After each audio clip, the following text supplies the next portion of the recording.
온전히 만물을 지으시고 다스리는 큰 권능과 능력으로 주의 말씀을 이루시니 우리 다 함께 거룩하다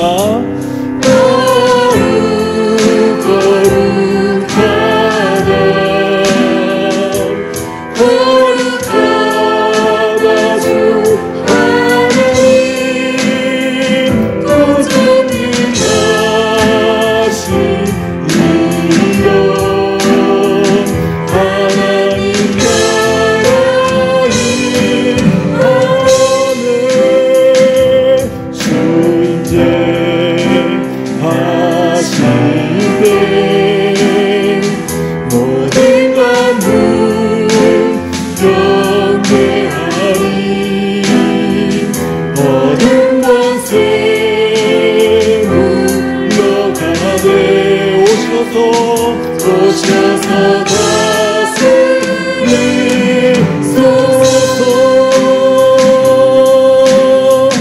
거룩하다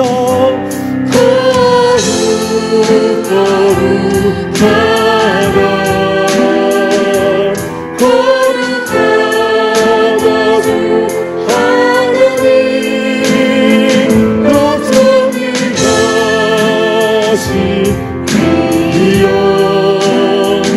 하나님 나라의 마음에 어제도 계셨고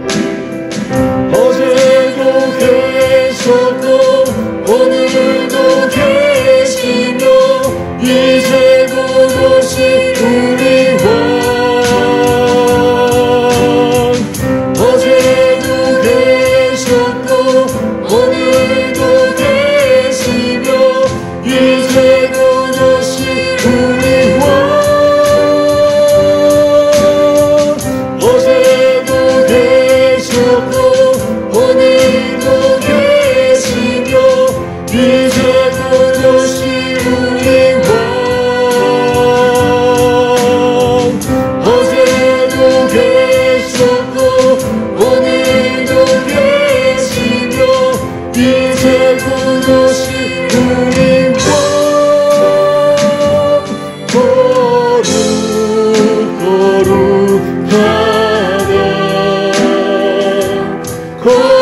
거룩하다 주 하나님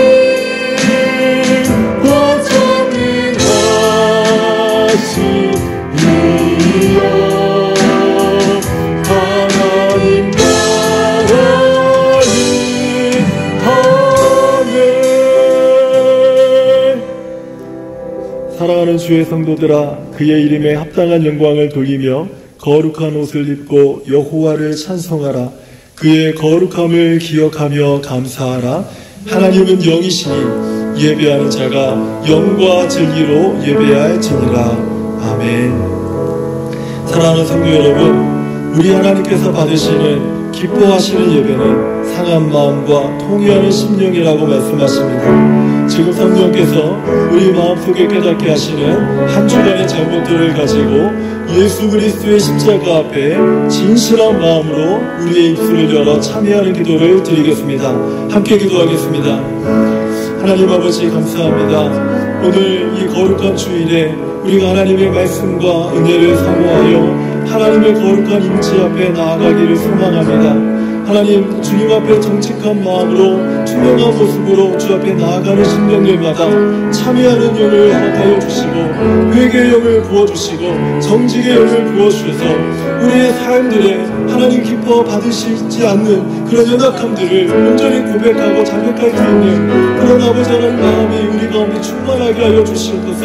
숨기지 않게 하시고 가리우지 않게 하시고 피하지 않게 하시고 우리 하나님 앞에서 예수 그리스도의 십자가의 보혈과 그 은혜와 공로를 힘입어서 정직하게 투명하게 보임으로 하나님, 우리가 죄 죄사함을 받고 정결함을 입어 하나님의 은혜의 보좌 앞에서 흘러넘치는 하나님의 은혜를 들이마시는 귀한 시간이 되게 하여 주시옵소서. 은혜의 보좌에서 흘러나오는 그 은혜의 강물을 들이마심으로 우리가 극복되고 우리가 충만하여지고 더 하나님을 깊이 사모하고 하나님을 섬겨나가는 거룩한 백성들, 거룩한 교회의 성도가 되도록 하나님 축복하시고 인도하여 주시기를 간절히 기도합니다. 우리의 약함들을 고쳐주시는 하나님 앞에 나아가는 자들마다 고침받고 회복받는 예배가 되도록 축복하여 주시옵소서. 예수님 이름으로 기도합니다.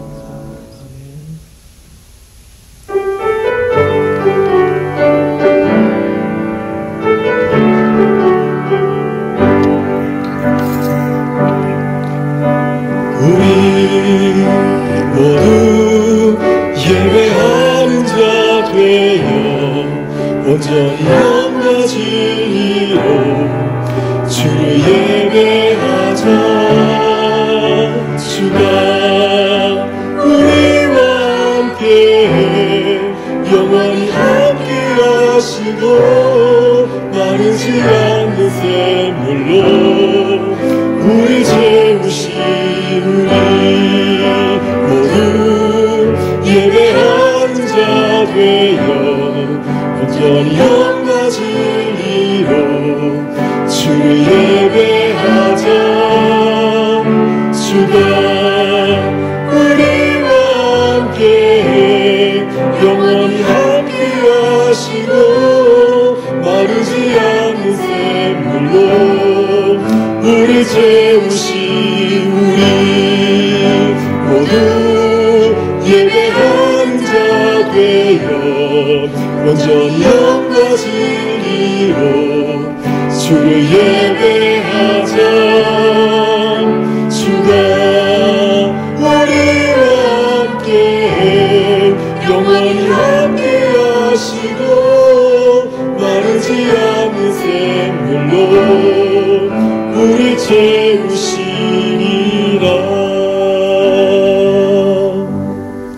사도신경으로 우리의 신앙을 고백하겠습니다.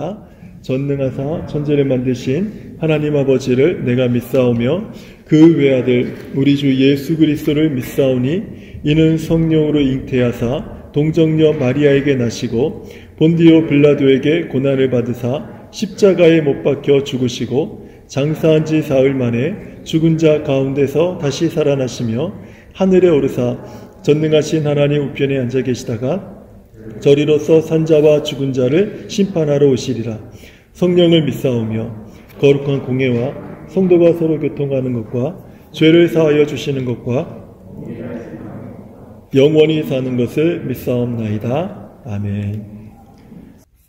오늘 우리들에게 주시는 하나님의 말씀 하박국 3장 17절에서 18절까지의 말씀. 비록 무화과 나무가 무성하지 못하며 포도나무에 열매가 없으며 감람나무에 수출이 없으며 밭에 먹을 것이 없으며 우리의 양이 없으며 외양간에 소가 없을지라도 나는 여호와로 말미암아 즐거워하며 나는 구원의 하나님으로 말미암아 기뻐하리로다. 아멘. 예, 오늘부터 하는 설교의 제목을 제가 고민하다가 광야 여정이라고 하는 제목으로 이렇게 정했습니다. 그래서 앞으로 오늘은 광야 여정 1, 다음 주는 광야 여정 2, 이렇게 말씀을 전하지 않을까 싶습니다. 한번 좀 눌러주시겠어요? 혹시 우리 여러분들 중에 성경에서 말씀하는 광야, 내가 생각하는 광야 말고요. 이게 아닌 것 같은데 이건가요? 네, 맞습니다. 이겁니다. 네, 성경에서 말씀하는 광야. 혹시 그 성경에서 말씀하는 광야에 직접 가보신 분 계세요? 그러니까 제 말은 우리 여러분들 중에 성경의 땅에, 성경에서 언급하고 있는 땅에 직접 가보신 분 계시냐는 거예요. 네, 가보신 분 계세요? 네, 이렇죠? 제가 직접 가서 찍은 사진인데요. 제가 다른 사진을 가져온 게 아니라 제가 직접 2011년에 그 이집트, 그 다음에 이스라엘, 요나단 그쪽을 가서 제가 이제 찍은 사진인데 한 번 더 눌러주실래요? 네, 이게 제가 인증샷입니다. 2011년 제 모습입니다. 네. 사실 광야라고 하는 거, 우리가 생각하는 광야를 어떤 분은 사막으로 생각하시는 분도 계시고요. 광야 그러면 그래도 좀 풀도 좀 있고 그런 곳을 생각하시는 분들이 있어요. 근데 성경에서 말하는 광야란 이런 곳이에요. 이런 곳. 그런데 이 두 장의 사진을 통해서 우리가 성경의 땅에서 말하는 광야를 다 알았다 또는 다 보았다 이렇게 말하기에는 큰 무리가 있겠죠. 그렇죠? 하지만 우리는 이 두 장의 사진을 통해서 이런 질문을 해볼 수 있습니다. 광야란 무엇일까요? 광야란 무엇일까요? 뉴욕 목사회에서 이스라엘과 요르단을 방문했던 목사님들과 사모님들이 남긴 후기가 있어요. 제가 그 글을 보고 좀 공감이 돼서 제가 좀 인용을 했는데, 그분 중에 한 분이 이렇게 광야에 대한 글을 썼습니다. 그 후기 글에서 광야는 파티 장소가 아니다. 떠들고 웃고 춤추고 기뻐하는 장소가 아니다. 광야는 고독과 외로움, 적막과 은둔, 외로움의 장소이다. 주위를 돌아보아도 내 숨소리 외에는 아무것도 들리지도 보이지도 않는 곳이다. 바람과 돌과 모래, 풀 한 폭이 없는 사막의 조용함은 지나가는 바람만이 세상이 존재함을 알려주는 곳이다. 그만큼 내가 본 광야는 막막하고 황량했다. 그 목사회에서 이제 그 지역을 여행하셨던 한 목사님이 남긴 후기인데, 이분이 정의한 광야는요, 막막하고 황량한 곳이다. 이렇게 정의를 했어요. 성경에서 말씀하는 그 성경의 땅에서 말하는 그 광야는 아니더라도 대부분 사람들은요, 자신의 인생을 살면서, 우리가 뭐 남의 인생을 대신 살아줄 수는 없잖아요. 내가 내 인생을 살면서 한 번은 광야 같은 시기를 지나고 있다, 이렇게 말씀하고 경험하는 분들을 저는 자주 봤습니다. 이런 분들은요, 그 광야에 대한 자신의 개인적 소견을 마음속에 간직하며 삽니다. 그래서 광야라고 하는 주제가 나오면 저도 그 시기를 보낸 적이 있지요 하면서 자신의 그 과거에 있었던 일들, 또는 지금 광야 속에서 삶을 보내고 있는 그 여정에 대해서 이렇게 털어놓으시는 것들을 제가 종종 듣게 돼요.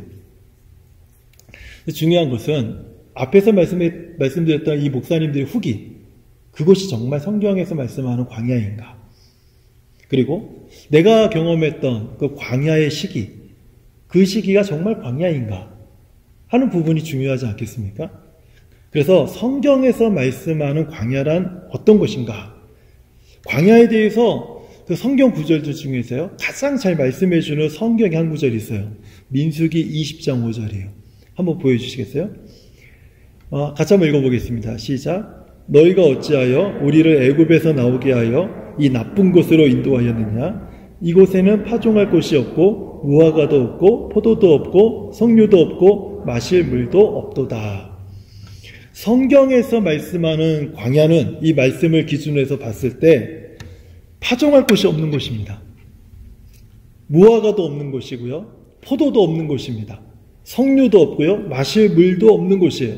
그러니까 반복되고 있는 단어가 있죠. 무엇이 없는 곳. 아주 나쁜 곳. 그래서 여기 이스라엘 백성들이 뭐라고 표현하냐, 이 나쁜 곳으로 라는 표현을 하고 있어요. 지금 이 이스라엘 백성들은 광야를 이제 배회하고 있는 중이죠. 이때 원망하면서 하는 말, 이 나쁜 곳, 그 나쁜 곳이 어떤 곳입니까? 무엇이 없는 곳, 내가 필요로 하는 것이 없는 곳, 그곳이 광야다. 지금 이렇게 얘기하고 있는 거예요. 우리가 필요로 하는 것이 하나도 없는 곳, 아주 나쁜 곳, 그곳이 광야입니다. 제가 광야를 여행하던 중에 제가 광야를 또 여행하던 중에 깨달은 것이 하나가 있어요. 광야에서는요, 우리가 할 수 있는 것이 하나도 없어요. 제가 이집트를 지나서 이스라엘로 올라와서 그 요르단으로 다시 요단강을 건너서 요르단을 이렇게 쭉 그 구약의 경로를 따라 정말 죽을 것 같은 여행을 제가 한 15일을 했는데, 그 여행을 하면서 제가 느낀 게 있어요. 아무것도 할 게 없다. 아무것도. 한국 사람들이 여행을 하면서 가장 중요하게 여기는 게 무엇입니까? 가장 중요하게 여기는 거. 한국 사람들. 다른 나라 사람 말고요. 김영호 선생님 손 드신 거예요? 사진 찍는 거. 네. 예, 인증샷. 이것도 참 중요하죠. 또 있죠. 먹거리 되게 중요하지 않아요? 안 중요하시죠? 네, 전 중요해요. 여행하면서 그 나라와 도시만에서만 맛볼 수 있는 그런 그 먹거리에 대한 맛집에 대한 체험. 이게 여행의 백미 아니에요? 저만 그렇습니까? 한국 사람도 이걸 굉장히 중요하게 여기죠. 근데 광야에는요 맛집이 없어요. 제가 쭉 다녀보니까 맛집이 없어요. 거기에는. 여행의 백미 중에 또 하나가 있죠. 그 여행 중에 백미는 쇼핑이죠. 광야에는요 쇼핑할 곳이 없어요. 뭘 사고 싶어도 기념품 살 게 없어요. 여기 가면은요. 또 하나 있죠. 볼거리. 뭐 뷰가 좋다든지 아주 어디 밴프처럼 로키 산이 막 아주 막 웅장하게 서 있는다든지 호수가 아름답다든지 그래야 되잖아요. 광야를 딱 가면요 숨이 턱 막히면서 그냥 아까 봤던 화면 그게 전부예요. 그런 게. 그런 광야를 보면서 탄성이 나오는 게 아니라 여기 어떻게 빨리 지나가지? 이런 생각밖에 들지 않는다는 거예요. 그러니까 광야는요 아무것도 없고 아무것도 할 수 없는 장소, 그곳이 광야라는 거예요. 그런데 이 광야와 관련해서 한 가지 문제가 있어요. 광야를 지나서 도시로 왔습니다. 도시를 왔어요. 광야는 말 그대로 광야예요. 광야. 근데 광야를 지나서 도시로 왔어요. 도시로 왔는데 거기에도 광야가 있는 거예요. 이게 문제예요. 분명히 광야는 실제적으로 존재하는 성경의 땅입니다. 근데 그 땅을 지나서 내가 도시 안으로 들어왔단 말이에요. 그러면 거기에는 제가 앞서 말씀드린 인증샷을 찍을 수 있는 장소가 있을 것이고 먹거리, 볼거리, 쇼핑할 수 있는 구경거리들이 있어야 되는 것이 맞아요. 그리고 실제로 있습니다. 그런데도 불구하고 그 도시 안에 광야가 있는 거예요. 그 도시 안에. 이스라엘 백성들이요 광야를 지나서 가나안 땅에 정착을 하잖아요. 오늘날로 얘기하면 대도시로 들어온 거예요. 대도시로. 그리고 그 땅에서 정착을 합니다. 그럼에도 불구하고 종종 이스라엘 백성들은 광야와 같은 삶을 살았던 흔적이 성경 여기저기에서 막 드러난다는 거예요. 그 중에 한 곳이 오늘 우리가 함께 읽었던 본문의 말씀 하박국서 3장 17절의 말씀이에요. 다시 한번 보여주실래요?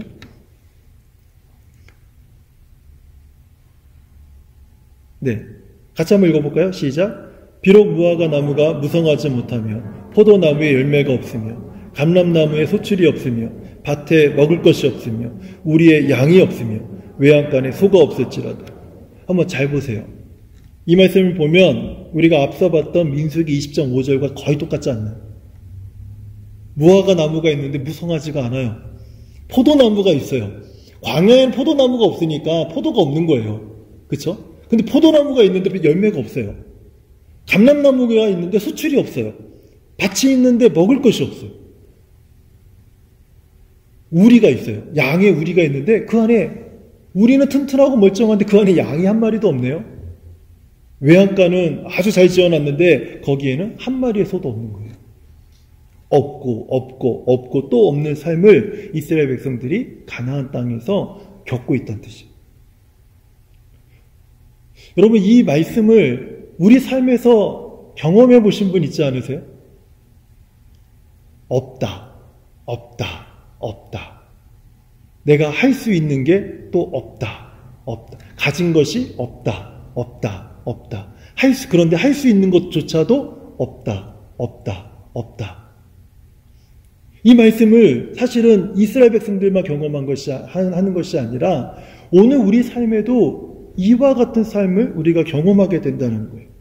그러면서 우리는 어떤 생각을 갖게 되냐면 광야가 저기에 있는 게 광야가 아니라 여기가 광야네.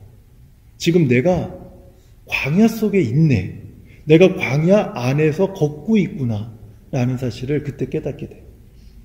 즉 광야의 여정이 내 삶에서 시작이 되었다는 거예요. 광야의 여정. 민수기 20장 5절과 이 하박국 3장 17절은요. 우리가 잘 아는 광야의 일반적인 정의예요. 이것이. 그런데 하박국서 3장 18절은요, 광야에 대한 전혀 다른, 우리가 생각하지도 못하는 전혀 다른 정의를 말씀하고 있어요. 한번 다시 보여주실래요? 우리 17절 읽었으니까 18절만 읽어볼게요. 시작. 나는 여호와로 말미암아 즐거워하며 나의 구원의 하나님으로 말미암아 기뻐하리로다.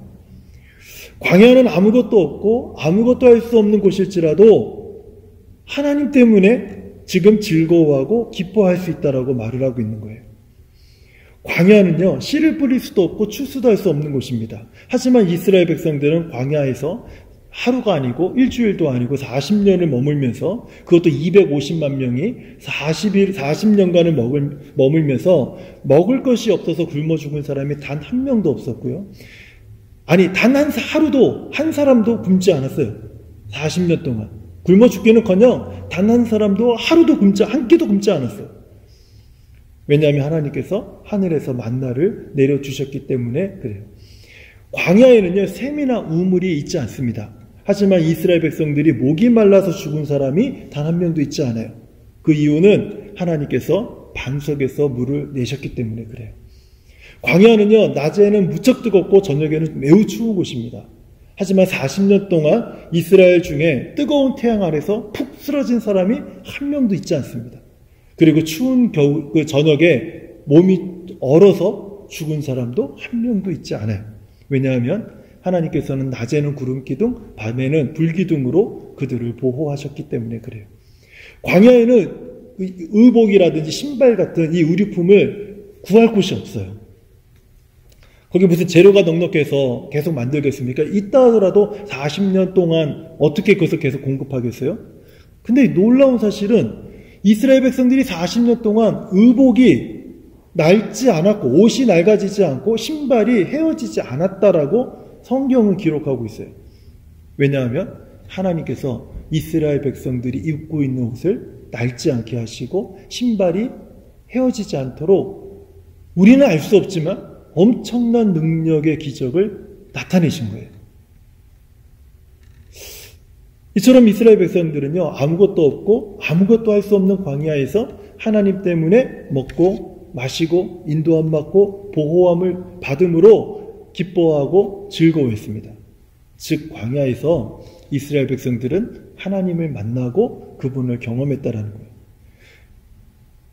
그러므로 성경에서 말씀하는 광야란 앞에서 얘기했던 그 목사회 중에 한 목사님이 썼던 후기의 글, 그것은 일반적인 광야예요. 일반적인 광야. 그것이 틀린 말이 아니라 일반적인 광야고, 우리들이 생각하는 광야도 일반적인 광야입니다. 없고 할 수 있는 것이 없고 하는. 그렇지만 성경에서 말씀하는 광야란 아무것도 없고 아무것도 스스로 할 수 없는 곳에서 우리를 기다리시는 하나님을 만나는 것입니다. 그 광야에 들어가는 하나님의 사람들은요, 다 하나님을 만났습니다. 왜냐하면 하나님이 거기서 나를 기다리고 계시기 때문에 그래요. 그렇다면 그 광야에서 하나님을 만난 사람들은, 광야에서 하나님을 만난 사람들은 무엇을 구해야 될까요? 이 광야의 여정에서 무엇을 구해야 될까요? 먼저 한번 생각해 볼 것이 있는데, 왜 광야가 나의 삶에서 광야의 여정이 시작되었을까요? 왜 나의 삶에서 광야의 여정이 왜 시작되었을까 하는 것을 먼저 생각해 봐야 돼요. 단순합니다. 굉장히 심플해요. 그 이유는 내 삶에 복된 것이, 복이 그냥 메말랐기 때문에 그래요. 내가 가진 소유가 있고 더 풍성하고 내가 할 수 있는 것이 있고 많은 것을 할 수 있으면 그러면 복이 넘치는 거죠. 그런데 광야에 갔더니 뭐가 다 못 보네요? 내가 가진 소유가 없고 내가 할 수 있는 것이 아무것도 없고 이 말은 뭐예요? 내 삶의 복이 메말라 버린 거예요. 내 삶의 복이 하나도 남아있지 않는 거예요. 그래서 대부분 사람들은 광야의 여정이 시작되면 거기서 하나님을 만나면 무엇을 구하는지 아세요? 복을 구해요. 하나님 내게 복을 주세요. 생텍쥐페리는요, 그 어린 왕자라는 아주 유명한 동화책을 썼잖아요. 거기에 이런 말을 했어요. 광야가 아름다운 곳은 어딘가에 오아시스가 숨어 있기 때문이다. 이런 말을 했어요. 다들 아시잖아요. 그렇죠? 그런데 광야는요, 우리가 바라는 복된 셈이 있는 것이 아니에요. 생텍쥐페리가 얘기한 것처럼 거기에는요, 복된 셈이나 우물이 있는 것이 아니에요. 거기에는 오아시스가 있죠. 오아시스. 마찬가지로 광야에는 우리가 원하는 간절한 복된 것들이 있는 것이 아닙니다. 거기에는 하나님이 계세요. 거기에는 하나님이 계세요. 그렇기 때문에 거기에서 하나님을 만난 사람들이 은을 구하고 금을 구한다? 그건 하나님이 원하시는 것이 아니에요. 광야에서 좋은 집을 구하고 멋진 차를 구하는 것, 어리석은 행동이라는 뜻입니다. 성도가 광야의 여정이 시작이 되었다면, 내 삶이 광야의 여정을 지금 지나고 있다면, 그렇다면 성도가 구해야 될 것은 복이 아니에요. 은혜를 구하는 거예요. 광야는 하나님의 은혜를 구하는 것이지 나를 불편하게 만들었던 복을 구하는 것이 아니에요. 광야를 지나는 사람들은 황금이 아니라 생수를 달라고 기도해야 되는 거예요. 여러분, 아까 제가 보여드렸던 그 사진 있잖아요. 1시간만 그 상태로 서 있잖아요. 다 픽 쓰러집니다. 거기에서 은과 금이 무슨 소용이 있어요? 거기에서 구해야 될 것은요, 어떤 것이냐면 은과 금이 아니라 생수를 구해야 됩니다. 그래야지 살아요. 광야에서는 달콤한 케이크를 구하는 것이 아니라 만나를 달라고 해야 돼요. 만나는 어디서 나와요? 광야에 어디 찾아봐도 만나는 있지 않아요. 만나는 하늘에서 하나님이 내려주시는, 아침마다 하나님이 일용할 양식으로 내려주시는 거예요. 텅 빈 나의 곳간을 채워달라고 광야에서 맨날 기도해봤자 더 고생스럽기만 한 거예요. 우리는 광야에서 나의 텅 빈 곳간, 나의 부족한 그 은행의 어카운트 그 밸런스를 채워주십시오가 아니라 하나님, 일용할 양식을 주십시오라고 기도해야 우리가 하나님의 은혜를 마실 수가 있는 거예요. 광야의 여정길에 오른 사람은요, 복이 아니라 은혜를 구하는 법을 배우게 돼요. 그래서 처음에 많은 사람들이 광야의 여정이 시작이 됐는지 안 됐는지도 모르면서 그냥 살다가 여기가 광야네? 라는 것을 깨달을 때, 그때부터 사람들이 무엇을 배우냐면 계속 전에는 복을 구했어요. 복을 찾고 복을 구하고 내가 지금 왜 이렇게 됐는지를 분석하고, 그리고 사람에게 도움을 구하고, 그리고 어떻게 하면 나의 그 부족한 이 은행 밸런스를 채울까, 어떻게 하면 이 자금들을 어디서 끌어올까, 온갖 고민을 다 하다가도 내가 광야에 있다는 사실을 깨닫게 되는 순간, 그때부터, 거기서 하나님을 만나는 그때부터 태도가 바뀝니다. 왜 바뀌냐면 그것을 백날 구해도 광야에서는 찾을 수 없기 때문에, 거기서는 얻을 수 없기 때문에 그걸 깨닫게 되는 거예요. 그러면 그때부터 성도들은 무엇을 구하기 시작하냐면 은혜를 구하는 거예요. 하나님 앞에 은혜를 구하기 시작합니다. 왜냐하면 우리가 생각하고 우리가 좀 답답하게 여기는 이 복에 대한 문제는요, 우리를 불편하게 하는 문제입니다. 불편함의 문제예요. 하지만 은혜는요, 광야에서는 생존에 대한 문제입니다. 죽느냐 사느냐에 대한 문제예요. 광야에서 조금 부족한 없고 하는 삶은 그저 불편할 수는 있습니다. 그렇지만 그것 때문에 죽지 않아요. 하지만 은혜가 없으면 죽습니다. 이것은 생명과 관련된 일이에요. 이스라엘 백성들은 광야를 지날 때 하나님께서 그 백성들에게 하늘로부터 이슬과 만나를 내려주셔서 일용할 양식을 주셨어요. 반석에서 생수를 공급해 주셨고, 구름 기둥과 불 기둥으로 그들을 인도하여 주셨고, 그들의 의복과 신발을 보호하여 주셨어요. 사실 이 모든 것들은 하나님의 은혜를 가리키고 있는 단어예요. 우리는 그냥 성경을 읽으면서 그냥 지나갈 수 있을지 모르겠지만 이 모든 단어들은 하나님의 은혜, 광야에서 베풀어 주시는 하나님의 은혜를 가리키고 있고, 이스라엘 백성들은 그 하나님의 은혜를 들이마시면서 40년이라고 하는 그 긴 시간의 여정을 안전하게 무사하게 통과할 수 있었다라는 거예요. 제가 오늘 설교와 관련해서 좀 연관이 되는 그 한 글을 좀 소개해드리고 싶은데, 제가 이렇게 소개해드리는 것보다 그 글이 영상으로 만들어졌더라고요. 이미 알고 계신 분도 계실 거예요. 그 캐더린 짐러라고 하는 사람이 꿈을 꿨는데 예수님과 함께 동행하는 꿈을 꿨습니다. 근데 그 글에 대한 내용이, 그 꿈에 대한 내용이 글로 이제 쓰여져서 많은 사람들에게 전달이 됐어요. 한번 그거를 지금 이 시간에 우리 광야와 관련해서 좋은 의미가 있다는 생각이 들어서 잠깐 한번 보도록 할게요. 어느 날 나는 꿈을 꿨습니다. 꿈속에서 나는 주님과 함께 바다를 거닐고 있었습니다. 하늘로는 내 인생의 여러 순간들이 마치 영화의 한 장면처럼 지나가고 있었습니다. 나는 각 장면마다 두 사람의 발자국이 모래 위에 새겨져 있음을 발견하였습니다. 그중 하나는 나의 것이었고 다른 하나는 주님의 것이었습니다. 내 인생의 마지막 장면이 나와 주님에게서 사라지는 순간 나는 모래 위에 남겨진 발자국들을 뒤돌아보았습니다. 내 인생의 행로에서 여러 오직 한 사람의 발자국만 남겨져 있음을 발견하였습니다. 그리고 그 일이 내가 매우 슬프고 괴로웠을 때 일어났다는 것을 알았습니다. 이러한 사실을 위하여 너무나 괴로웠던 나는 주님께 물어보았습니다. 주님께서는 내가 너와 함께하니 너는 항상 나를 따를지어다 라고 말씀하셨잖아요. 그런데 내 인생의 가장 어려웠던 시절을 돌이켜보니 오직 나의 발자국만 남겨졌더군요.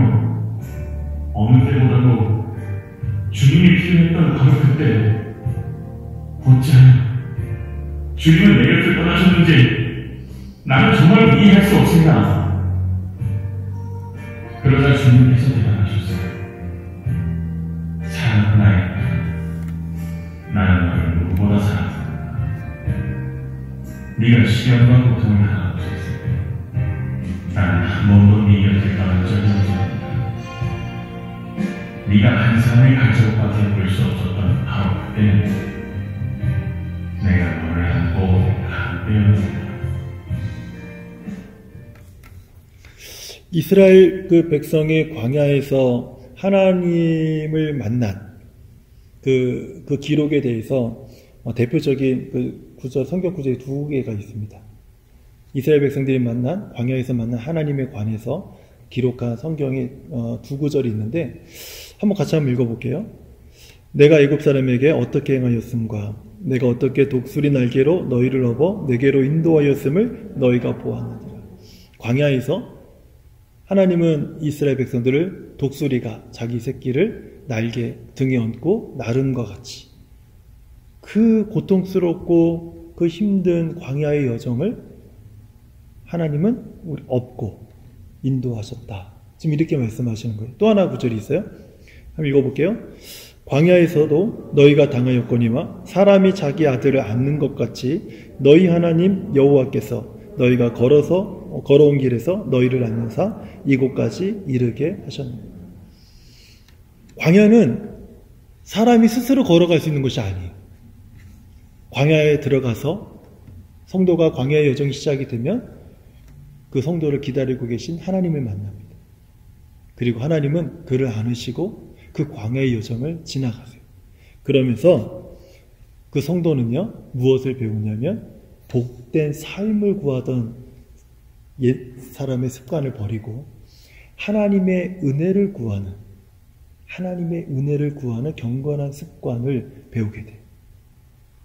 그리고 하나님은 그를 안고 그 광야를 통과하기 시작합니다. 우리는 광야의 여정을 고통이라고 생각하지만 하나님은 우리에게 충만한 은혜를 맛보고 경험할 수 있는 체험의 현장으로 광야를 우리 삶에 두신 거예요. 그래서 날마다 복만 구하고 그 복이 부족해지면 불평하고 막 원망하고 짜증을 발산하는 우리에게 광야는요, 오직 하나님의 은혜만 구하는 영적 습관을 세우도록 두신 하나님이 두신 장소라는 것. 광야가 부정적입니까? 긍정적입니까? 성경에서 말씀하는 광야는 우리가 생각하는 광야와 전혀 다르게도 매우 긍정적인 장소라는 것을 성경은 우리에게 말씀하고 있습니다. 그래서 저는 앞으로 이 광야에 관한 말씀을 몇 번 같이 나누면서 우리가 성경에서 말씀하는 광야, 특별히 성경의 땅에 기록되어 있는 그 광야가 주는 의미. 왜냐하면 불신자들에게 광야는 앞에서 말씀드렸던 없고 그런 것이 광야일 수 있습니다. 하지만 우리 성도들에게 하나님이 두신 광야, 그 성경의 땅에 기록되어 있는 광야는 어떤 곳인가, 그리고 그것은 나에게 어떤 의미가 있는가를 우리가 조금 더 살펴보면서 좀 기대하면 좋겠습니다. 그래서 오늘 들은 말씀을 우리가 기억하면서 이번 한 주간도 내가 혹시 광야를 지나고 있다든지 이미 지난 분이라면 그때를 뒤돌아보면서 하나님, 저는 이제 복이 아닌 은혜를 구하는 성도가 되기 원합니다. 원망과 짜증을 막 토해내는 성도가 아니라 하나님을 깊이 경험하는 성도가 되고 싶습니다. 이 고백을 한 주간 저와 우리 성도님들이 고백하면서 이 한 주간을 좀 보내면 좋겠다라는 생각이 들어요. 아멘? 하나님, 오늘 우리에게 주신 이 말씀을 우리가 가슴에 새기고 우리가 정말 옛사람의 습관을 쫓아서 끊임없이 우리 삶에서 원망하고 불평하고 짜증을 내면서 복이 없는 삶에 대해서 우리 하나님 앞에 그렇게 원망했던 모습들을 우리가 이제는 좀 뒤로 하고 하나님의 은혜를 구하고 그 은혜를 들이마시기를 소원합니다. 갈망합니다라고 고백하면서 이번 한 주간을 보낼 때 하나님께서 우리 삶에 부어주시는 놀라운 은혜와 축복과 그리고 기적을 맛보아 경험하는 우리 모든 성도들이 되도록 축복하여 주시옵소서. 예수님의 이름으로 기도합니다. 아멘. 우리 말씀을 기억하면서 주님 마음 되게 주소서. 함께 찬양하겠습니다.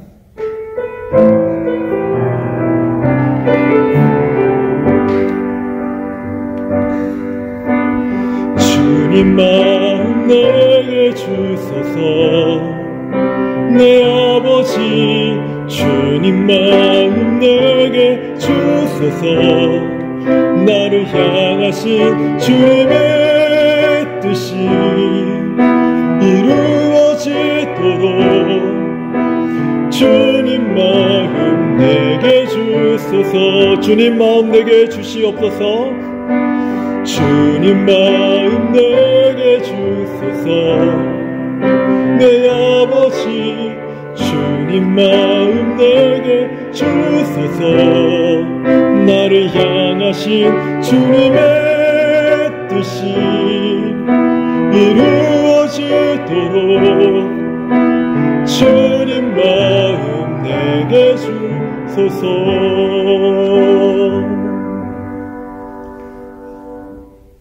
이제는 우리를 위하여 또 우리를 사랑하셔서 십자가에서 피 흘려 죽으신 예수 그리스도의 은혜와 만극하신 사랑으로 무한하신 사랑으로 우리를 돌보시며 위로하시며 사랑하시는 하나님의 다함이 없는 사랑과 늘 우리 삶에서 역사하시고 깨닫게 하시는 성령의 감화감동 위로와 교통하심이 이번 한 주간에도 광야에서 40년 동안 길을 걸으며 하나님의 은혜를 들이마셨던 이스라엘 백성들처럼 하나님 이번 한 주간도 하나님의 은혜를 들이마시고 그 은혜에 젖어서 기쁨으로 주를 섬기기 소망합니다 다짐하는 고백하는 우리 사랑하는 모든 성도들 위에와 가정과 자녀들 위에 우리 주님 세우신 에베네셀 교회 위에 이제로부터 영원토록 함께 계실지어다. 아멘.